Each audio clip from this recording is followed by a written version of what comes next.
एक बार की बात है, देवी सत्यभामा भगवान श्री कृष्ण के पास आती है और उनसे पूछने लगती है, हे स्वामी, आप नित्य तुलसी को जल देते हैं और देवी रुक्मणी नित्य तुलसी के पास दीपक जलाती है। इसके पीछे क्या रहस्य है? कृपया आप मुझे तुलसी को जल देने का और तुलसी के पास दीपक जलाने का महात्मा सुनाइए। भगवान श्री कृष्ण कहते हैं, हे देवी सत्यभामा, तुमने अत्यंत महत्वपूर्ण प्रश्न किया है।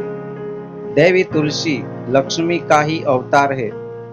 तुलसी भगवान विष्णु का अत्यंत प्रिय है, इसलिए यह मुझे भी सबसे अधिक प्रिय है। महीनों में कार्तिक और वनस्पतियों में मुझे तुलसी प्रिय है। जो भी मनुष्य तुलसी को जल देता है, उस पर मेरी कृपा सदैव बनी रहती है। जो भी मुझे तुलसी पत्र डालकर भोग चढ़ाता है, मैं उसे प्रेम से स्वीकार करता हूँ। तुलसी पत्र के बिना मैं किसी भी प्रकार का भोग स्वीकार नहीं करता हूँ। हे देवी, अब मैं तुम्हें तुलसी को जल देने का और तुलसी के पास दीपक जलाने का महत्व सुनाता हूँ। इसीलिए तुम इस कथा को ध्यान से सुनो। जो भी स्त्री इस कथा को ध्यान से पूरा सुनती है, वह सदा सुहागिनी रहती है। उसके घर में सुख समृद्धि आती है और दरिद्रता का नाश होता है। देवी सत्यभामा कहती है, हे स्वामी, मैं इस कथा को ध्यान से पूरा सुनूंगी। कृपया आप मुझसे यह कथा कहिए। तब भगवान श्री कृष्ण देवी सत्यभामा को वह कथा सुनाने लगते हैं। भगवान श्री कृष्ण कहते हैं, हे देवी, पूर्व काल की बात है। मध्य देश में श्याम शर्मा नाम का एक वैश्य अपनी पत्नी के साथ रहा करता था। वैश्य के पास किसी चीज की कोई कमी नहीं थी। ईश्वर की कृपा से उसके पास सब प्रकार के सुख ऐश्वर्य थे, किंतु उस वैश्य की कोई संतान नहीं थी, जिस कारण से वह सदैव ही दुखी रहा करता था। उस वैश्य ने संतान प्राप्ति के लिए कई उपाय किए। उसने दान धर्म किए, अनेक प्रकार के वैद्य भी बुलवाए, अनेक प्रकार के उपचार भी किए, फिर भी उसे कोई संतान हो रही थी। फिर एक दिन वह वैश्य महामुनि वशिष्ठ जी से मिलने के लिए उनके आश्रम पर जाता है। मुनि वशिष्ठ श्याम शर्मा का स्वागत करते हैं और कुशल मंगल पूछते हैं। तब वह श्याम शर्मा मुनि वशिष्ठ जी से कहता है, हे मुनिवर, मैं अत्यंत दुखी हूँ। मेरी कोई संतान नहीं है और संतान के बिना मेरा उद्धार कैसे होगा? मैंने संतान प्राप्ति के लिए अनेक उपाय भी किए, किंतु मुझे संतान नहीं हो रही है। कृपया आप ही बताइए कि मुझे किस कारण से पुत्र की प्राप्ति नहीं हो रही है। क्या मुझसे जाने अनजाने में कोई पाप हुआ है? तब मुनि वशिष्ठ जी अपनी दिव्य दृष्टि से श्याम शर्मा के पूर्व जन्म के बारे में जान लेते हैं। वशिष्ठ जी कहते हैं, हे वत्स, पिछले जन्म में तुम्हारे द्वारा घोर पाप हो गया था। उसी कारण से तुम्हें इस जन्म में संतान सुख प्राप्त नहीं हो रहा है। श्याम शर्मा कहता है, हे मुनिवर, कृपया मुझे बताइए, पिछले जन्म में मुझसे कौन सा पाप हुआ था और उस पाप से मुक्त होने के लिए मुझे कौन सा उपाय करना चाहिए? वशिष्ठ जी कहते हैं, हे वत्स, पिछले जन्म में तुमने जो अपराध किया था उसके विषय में सुनो। पिछले जन्म में तुम एक अहंकारी वैश्य थे। तुम्हारा जन्म धनवान कुटुंब में हुआ था। तुमने पिछले जन्म में एक गाय को अत्यंत दुख दिया था। एक दिन एक गाय भूख और प्यास से व्याकुल होकर तुम्हारे द्वार पर आई थी, किंतु तुमने उस गाय को ना रोटी खिलाई, ना चारा खिलाया और ना ही उसे जलपान कराया। तुमने बड़ी ही निर्दयता से उस गाय को अपमानित करके घर से निकाल दिया। उस गाय ने अभी अभी बछड़े को जन्म दिया हुआ था और भूख से व्याकुल होने के कारण वह गाय वहीं पर मूर्छित होकर गिर पड़ी और उस दिन वह अपने बछड़े को दूध नहीं पिला पाई। इसीलिए उसी ने तुम्हें श्राप दे दिया था। उसी गाय के श्राप के कारण तुम्हारी ऐसी दुर्दशा हुई है। उसके श्राप के कारण तुम्हें इस जन्म में संतान नहीं हो रही है। वशिष्ठ जी की बात सुनकर उस श्याम शर्मा को बड़ा दुख हुआ और वह स्वयं को कोसते हुए कहने लगा, हाय, यह मैंने क्या किया। यह बेचारी दुखी गौ माता की सेवा नहीं की। मैंने बहुत बड़ा अपराध किया है और उसी का दंड मुझे भोगना पड़ रहा है। श्याम शर्मा वशिष्ठ जी से कहता है, हे मुनिवर, मुझसे बहुत बड़ा अपराध हुआ है। अब मैं इस पाप का प्रायश्चित कैसे करूं? कृपया आप ही मुझे मार्गदर्शन कीजिए। मैंने जो पाप किया है उससे मुक्ति का कोई तो उपाय अवश्य होगा। मैं अपना सब कुछ देकर उस पाप का प्रायश्चित करूंगा। कृपया आप ही कोई उपाय बताइए। मुझे संतान प्राप्ति कैसे हो सकती है? क्योंकि शास्त्र कहते हैं, पुत्र के बिना मनुष्य का उद्धार नहीं है हो सकता। तब मुनि वशिष्ठ कहते हैं, हे वत्स, इस पाप का एक ही उपाय है। तुम पुत्र प्राप्ति के लिए पुत्र यज्ञ करो। इसी यज्ञ के फल स्वरूप तुम्हें संतान की प्राप्ति होगी। इस यज्ञ को संपन्न करके तुम ब्राह्मणों को भोजन कराओ, वस्त्र और गाय का दान करो, तभी तुम्हें इस पाप से मुक्ति मिलेगी।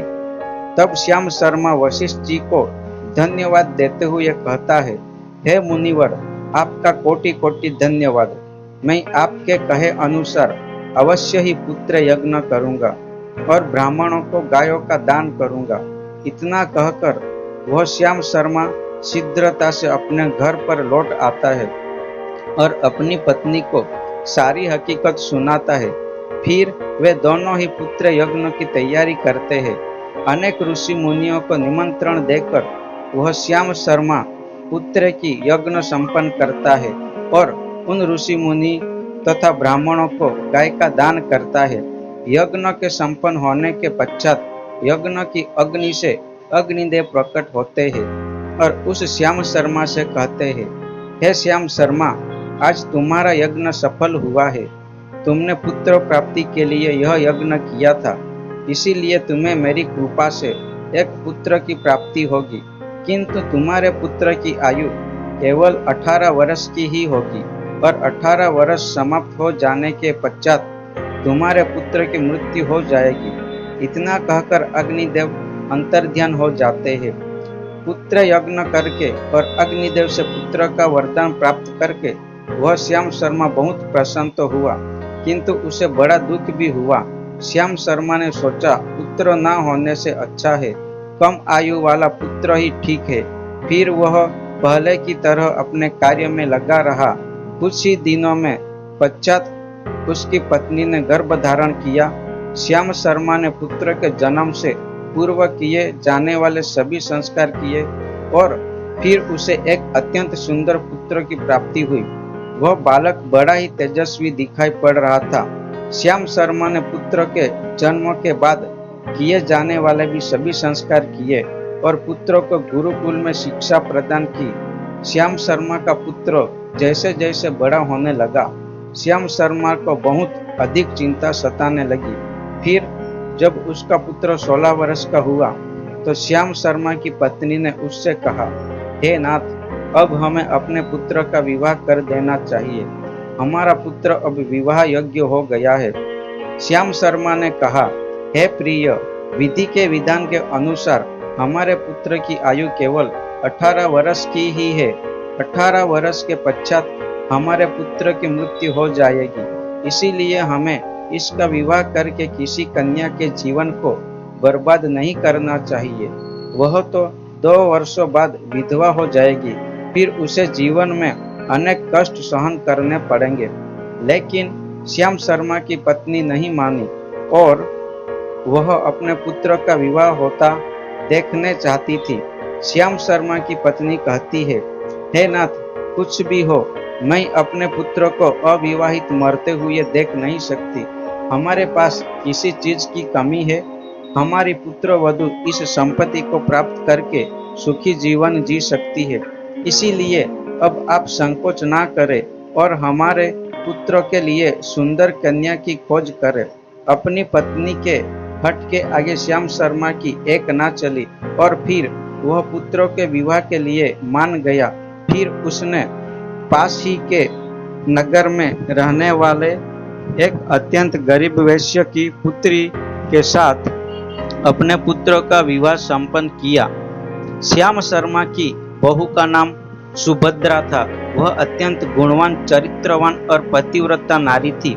वह अपने पति के मृत्यु की बात को नहीं जानती थी। सुभद्रा नित्य अपने सास ससुर और अपने पति की सेवा करने लगी। वह सभी के साथ बड़े प्रेम से रहती और कभी किसी की आज्ञा का उल्लंघन नहीं करती थी। उसने अपना मधुर वाणी और कार्यकुशलता से सभी के मन को जीत लिया। इस प्रकार से 2 साल बीत गए और फिर वह समय निकट आ गया जब श्याम शर्मा के पुत्र की मृत्यु होने वाली थी। श्याम शर्मा को बड़ा भय लगने लगा। फिर एक दिन उसने अपनी बहू को बुलाया और उसने क्षमा मांगते हुए कहने लगा, हे बहू, तुम मुझे क्षमा कर देना, मैंने तुम्हारे साथ बड़ा अन्याय किया है। सुभद्रा ने कहा, हे ससुर जी, आप ऐसा क्यों कह रहे हैं? आप मुझे क्षमा मांगने लज्जित ना कीजिए। मैं आपसे छोटी हूँ, आपकी पुत्री के समान हूँ। कृपया आप संकोच ना करते हुए आपके मन में जो भी बात है वह कहिए, मैं आपकी आज्ञा का पालन अवश्य करूंगी। फिर श्याम शर्मा कहने लगा, हे पुत्री, तुम कल्याणी हो, तुम एक महान पतिव्रता हो, किंतु मेरे पुत्र के साथ तुम्हारा विवाह होने से पूर्व मैंने तुमसे एक बात छिपाई है। हमें पुत्र की प्राप्ति पुत्र यज्ञ करने के बाद हुई थी और अग्निदेव ने हमें यह कहते हुए पुत्र प्राप्ति का आशीर्वाद दिया था कि हमारे पुत्र की आयु केवल 18 वर्ष की होगी। 18 वर्ष के बाद हमारे पुत्र की मृत्यु हो जाएगी। अपने ससुर की बात सुनकर सुभद्रा ने कहा, हे ससुर जी, बस इतनी सी बात, आप चिंता ना कीजिए। मैं आपका वचन देती हूँ कि आपकी पुत्र वधू में कभी विधवा नहीं होगी। आपके पुत्रों के प्राणों की रक्षा मैं करूंगी। आप बस मुझे एक दीपक, जल का घोड़ा और एक गाय लाकर दीजिए। मेरे पति के प्राणों की रक्षा इन्हीं से होगी। सुभद्रा की बात सुनकर श्याम शर्मा को बड़ा आनंद हुआ और वह कहने लगा, हे बहू, जैसी तुम्हारी इच्छा, मैं तुम्हें वह सब चीजें लाकर देता हूँ। इतना कहकर श्याम शर्मा ने अपनी बहू को वह तीनों चीजें लाकर दी। फिर जब वह दिन निकट आ गया जिस दिन सुभद्रा के पति की मृत्यु होने वाली थी, उस दिन सुभद्रा ने सुबह उठते ही तुलसी को जल चढ़ाया और उसे प्रणाम करते हुए तुलसी के पौधे पर एक चुनरी बांध दी और तुलसी माता से प्रार्थना की, हे तुलसी माँ, मैं आपको चुनरी चढ़ा रही हूँ, कृपया अब तुम ही मेरे सुहाग की रक्षा करना। फिर सुबह के समय यमराज का एक दूत श्याम शर्मा के पुत्रों के प्राण लेने के लिए उसके घर पर आ गया। जैसे ही वह घर में प्रवेश करने लगा, तब तुलसी के पौधे ने उसे रोक दिया और कहा, हे यमदूत, इस घर में निवास करने वाली स्त्री ने मुझे चुनरी चढ़ाई है और इसीलिए अब इसके सुहाग की रक्षा मैं कर रही हूँ। तुम इसके घर में प्रवेश नहीं कर सकते। इतना कहकर तुलसी ने यमराज के उस दूत को घर में जाने से रोक दिया। वह दूत भयभीत होकर सुभद्रा के पति के प्राण लिए बगैर ही यमपुरी लौट गया। यमपुरी में जाकर उसने यमराज से कहा, हे धर्मराज, मैं धरती लोक पर एक पुरुष के प्राण लेने के लिए गया था, किंतु तुलसी के पौधे ने मेरा रास्ता रोका। उस तुलसी के पौधे के कारण मैं घर में प्रवेश नहीं कर पा रहा हूँ। इस बात पर यमराज को बड़ा क्रोध आ गया। फिर उन्होंने अन्य 2 दूतों को बुलाया और कहा, है दूतों, तुम अब शाम के समय सुभद्रा के घर पर जाओ। जब तुलसी का पौधा सो रहा होगा, तुम उसके पति के प्राण लेकर यमलोक आ जाओ। फिर शाम के समय यमराज के 2 दूत सुभद्रा के घर की ओर निकल पड़े। सुभद्रा ने शाम होते ही तुलसी के पास एक दीपक जला दिया और उससे प्रार्थना की, हे दीपक, अब तुम ही मेरे पति के प्राणों की रक्षा करो। यम के दूत मेरे पति के प्राण लेने के लिए आ रहे हैं। फिर शाम हो गई, तुलसी का पौधा सो गया और यमराज के 2 दूत सुभद्रा के घर के सामने आकर खड़े हो गए और सोचने लगे, अब तो इस मनुष्य के प्राण लेकर ही हम यमपुरी लौटेंगे। जैसे ही यम के दूत सुभद्रा के घर में प्रवेश करने लगे, तब तुलसी के पास लगाई हुई दीपक ने उनका रास्ता रोक दिया और कहा, हे दूतों, तुम अब इस सुभद्रा के पति के प्राण नहीं ले जा सकते। उस स्त्री ने मुझे प्रज्वलित करके उसके पति के प्राणों की रक्षा करने की प्रार्थना की है, इसीलिए अब मैं उसके पति के प्राणों की रक्षा कर रहा हूँ। इसीलिए तुम आज उसके पति के प्राण नहीं ले जा सकते। तुम यहीं से लौट जाओ, नहीं तो मैं सब कुछ जलाकर भस्म कर दूंगा और मेरी अग्नि में तुम दोनों भी जलकर भस्म हो जाओगे। उस दीपक की बात सुनकर यमराज के दोनों दूत अत्यंत भयभीत हो गए और फिर से लौटकर यमराज के पास चले गए। वहां पर जाकर उन्होंने यमराज को सारा वृत्तांत सुनाते हुए कहा, हे धर्मराज, आपकी आज्ञा का पालन करते हुए हम दोनों शाम के समय उस पुरुष के प्राण लेने के लिए गए थे, किंतु तुलसी के पास लगाई हुई दीपक ने हमारा रास्ता रोक दिया, इसलिए हम खाली हाथ ही लौट आए हैं। यह सुनकर यमराज को बड़ा क्रोध आ गया। फिर उन्होंने अन्य 4 दूतों को बुलाया और कहा, हे दूतों, अब तुम सुबह उस सुभद्रा के जागने से पहले जाओ और उसके पति के प्राण लेकर आओ। यमराज की आज्ञा पाकर वे यम के दूत सुबह सुभद्रा के घर की तरफ जाने लगे, लेकिन इधर सुभद्रा ने रात को ही घर के दरवाजे के सामने जल से भरा हुआ लोटा रख दिया और उससे प्रार्थना की, हे जल देवता, अब आप ही मेरे पति की रक्षा कीजिए। यम के 2 दूत मेरे पति के प्राण लेने के लिए आ रहे हैं, अब आप ही मेरे सुहाग की रक्षा कर सकते हैं। इतना कहकर वह सुभद्रा सोने के लिए चली गई। इधर यम के दूत सुबह सुभद्रा के जागने से पहले ही उसके घर पर पहुंच गए। जैसे ही वे घर के अंदर प्रवेश करने लगे, तब उस लोटे के अंदर भरे हुए जल ने कहा, हे दूतों, रुक जाओ, अब तुम इस घर में प्रवेश नहीं कर सकते। यह घर अब मेरी सुरक्षा में है। मैं सुभद्रा के पति के प्राण तुम्हें लेकर जाने नहीं दूंगा। अगर तुमने इस घर में प्रवेश किया तो मैं नरक की अग्नि को बुझा दूंगा, जिसमें सारा नरक लोक डूब जाएगा। यह सुनकर यमराज के वे 4 दूत घबरा गए और एक दूसरे की तरफ देखकर उस स्थान से भाग गए। वे सभी यम के दूत यमराज के पास लौट गए और उनसे कहने लगे, हे धर्मराज, आपकी आज्ञा का पालन करने के लिए हम चारों सुबह सुभद्रा के जागने से पहले ही उसके पति के प्राण लेने के लिए पहुंच गए थे, किंतु सुभद्रा के घर के बाहर रखे हुए जल के लोटे ने हमारा मार्ग रोक लिया और इसी कारण से हम उसके घर में प्रवेश नहीं कर सके। अब यमराज को बहुत ही अधिक क्रोध आ गया। इस बार उन्होंने 8 यमदूत को बुलाया और कहा, हे यमदूतों, अब शीघ्रता से जाओ और बलपूर्वक उस मनुष्य के प्राण खींचकर यम लेकर आओ। फिर वे 8 यमदूत यमराज की आज्ञा का पालन करते हुए पृथ्वी लोक पर उस सुभद्रा के घर के पास जाते हैं, तो देखते हैं उस सुभद्रा के घर के सामने एक गाय खड़ी है। सुभद्रा ने यमदूतों के आने से पहले ही अपने घर के सामने गाय को बांध दिया था और गौ माता से विनती की थी, हे गौ माता, आज यमदूत मेरे पति के प्राण लेने के लिए आ रहे हैं, अब आप ही मेरे सुहाग की रक्षा कर सकती हो। हे गौ माता, मैं आपकी शरण में आई हूँ, कृपया मुझे विधवा होने से बचा लीजिए।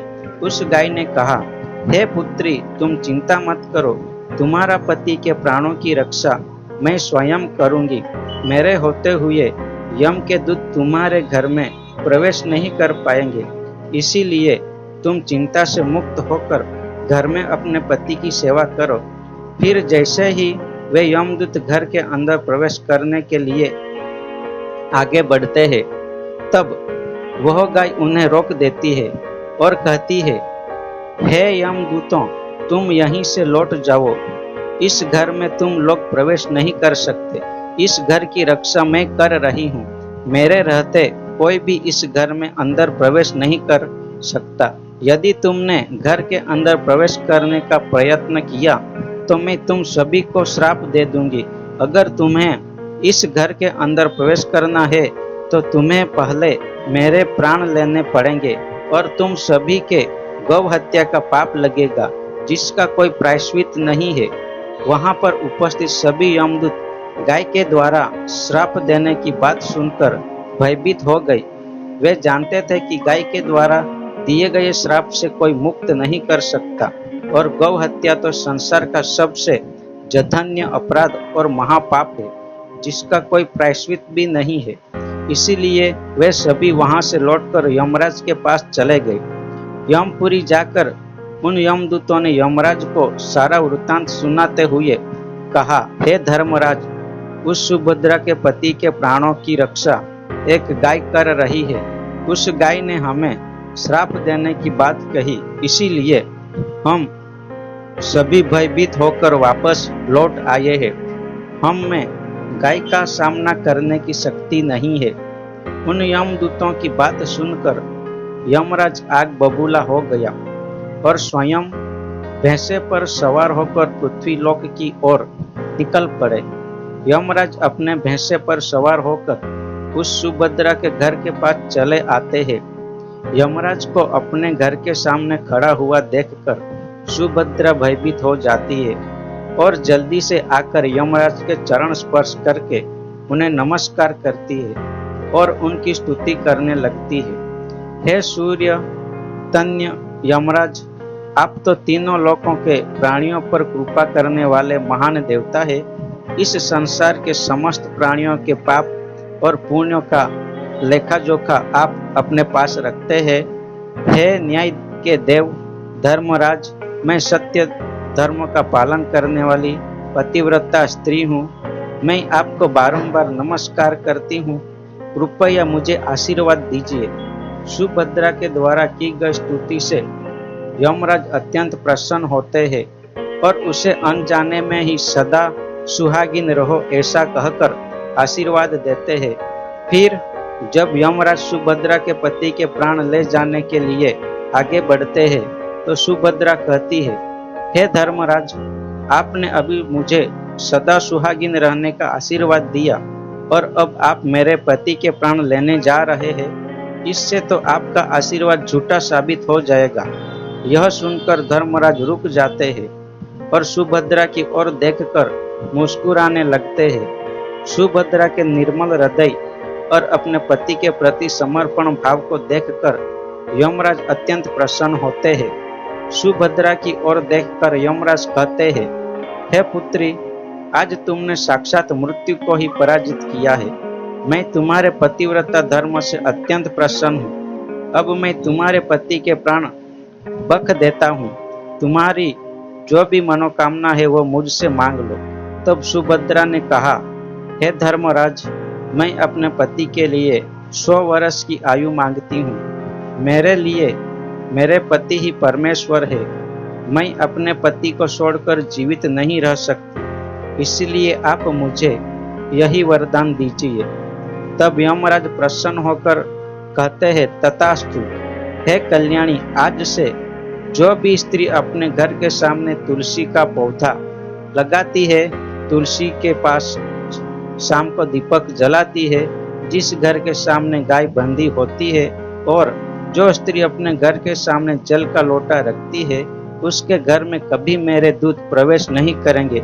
इतना कहकर यमराज उस स्थान से अंतर्ध्यान हो जाते हैं। भगवान श्री कृष्ण कहते हैं, हे देवी, इस प्रकार से उस सुभद्रा ने अपने पतिव्रता धर्म का पालन करके उसकी मृत्यु को टाल दिया था। इसीलिए जो भी स्त्री अपने घर के सामने तुलसी का पौधा लगाती है, रोज शाम को तुलसी के पास दीपक जलाती है, उसके घर में मृत्यु प्रवेश नहीं करती है। जिस घर के सामने गाय बंधी होती है, उस घर में कभी दुख दरिद्रता नहीं आती है। जो स्त्री अपने घर के सामने जल से भरा हुआ लोटा रखती है, उसके घर में कभी शोक नहीं होता है। तो दोस्तों, इस प्रकार से भगवान श्री कृष्ण ने देवी सत्यभामा को तुलसी के पास दीपक जलाने का महत्व सुनाया है। आपको यह कथा कैसी लगी कमेंट करके अवश्य बताइए। जानकारी अच्छी लगी तो वीडियो को लाइक जरूर करें और कमेंट में जय श्री कृष्ण अवश्य लिखें। साथ ही चैनल को सब्सक्राइब करना ना भूलें। आप सभी का धन्यवाद।